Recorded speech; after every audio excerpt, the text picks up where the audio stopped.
Conversation 5 waa sheekaysigii shanaad. Waxa sheekaysanayo A iyo B. Are you very keen? Aad miyaad khabiir ugu tahay at English language, luqadda Ingiriiska? Yes, ha. I am very keen. Aad baan khabiir ugu ahay at English language, luqadda Ingiriiska. How long, imise sano, have you been learning English? Ayaad baranaysay Ingiriiska? I have been learning English. Ingiriisku waxaan baranayay for a few years, sanadooyin yar. Can you speak English?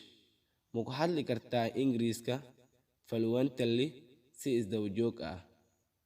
Yes, ha. I can speak English. Waan ku hadli karaa Ingiriiska fluently si isdaba joog ah. Can you converse? Ma la sheekaysan kartaa with the foreigners, shisheeyada? Yes, ha. I can defend. Waan difaaci karaa the foreigners, shisheeyada. Who teaches you? Yaa ku bara English, Ingiriiska? Teacher Usman, Macallin Usman, teaches me, ayaa i bara. Who encouraged you?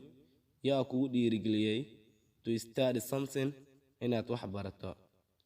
My parents, waalidiinteyda, encouraged me, ayaa igu dhiirigeliyeen to study something, inaan wax barto. Thank you, mahadsanid. You welcome, adigaa mudan.